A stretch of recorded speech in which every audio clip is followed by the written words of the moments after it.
Hi, it's Miss Pritzel at the Appleton West Library, and I'm fast-talking this wonderful fantasy series. There are 3 books out, but one of the teachers has our book 3. It's lovely lavender-colored. So it's by Tahereh Mafi, who is best known for Shatter Me, which is sci-fi dystopian, but this is fantasy with, it definitely has that, so some people may call it a romantasy. I just say fantasy. So it is definitely inspired by Persian folklore, and it is a variation on the Cinderella story. So the series is called This Woven Kingdom because that's the title of the first book.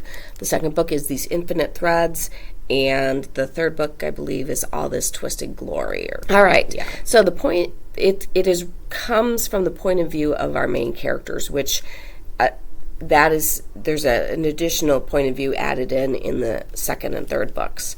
So Eliza and Cameron are our 2 main characters in the first book. Eliza is the prophesied queen of the jinn, so she is a jinn.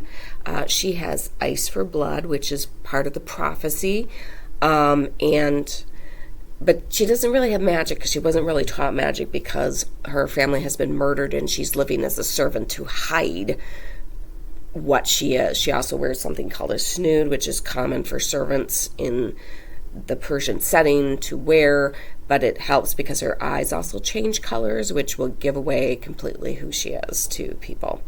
So that's Eliza. I love Eliza, who gets much more. She's very frightened and stuff, and she gets to be a much stronger female as it goes on. Then Cameron is the prince of Ardunia, and this is a country that is not very welcoming to magic, so one more reason for Eliza to hide. He sees Eliza defend herself against a mugger, I guess you would say, and she's able to defend herself very well, and he thinks, instead of thinking, wow, that's awesome, he goes, that's a spy. And so that brings unwelcome attention to Eliza and her situation, but a romance also starts to develop between Cameron and Eliza in this. Now, toward the end of this book, we are introduced to a character named Cyrus, who happens to be king of the neighboring land, who there's some tension with, and there's potential war that is going to happen between his country and Ardunia. And he is presented as a very bad guy, murdered his father, makes no bones about the fact he's made a deal with the devil, highly advanced practitioner of magic because his country is very welcoming to magic. I don't usually like the characters you're supposed to hate, but I did. And I maybe didn't like Cyrus right away, but I liked him starting pretty quickly. I will have to say I give Tahereh Mafi a lot of credit because I am not a fan of love triangles at all. And she made me okay with it in this one. So that says a lot. I just thought this was great world building with the djinn and the clay. I'm a clay. You would be a clay because we are just normal, regular people.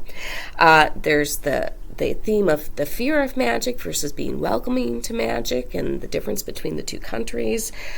Many people making deals with Iblis, who is the devil, and the consequences of those deals that they make. It is just the right blend of the fantasy, the romance, the adventure, and a suspense to it all, too. Like I said, the worst thing I can say about this book is that it's not done with 3, and I don't know if 4 is going to finish it or it's going to be 5 or 6. Don't know. All I know is there's going to be more, at least one more book. All right, and I'm going to have to wait for it. So if you are a fan of fantasy, I highly recommend this. It's been trending on TikTok for a while. So at the time of this video, it is trending on TikTok. If you are not a fan of fantasy, wow, I feel sorry for you, but I will help you find something else because I know everybody has different things that they like. All right, have a fantastic day and keep on reading.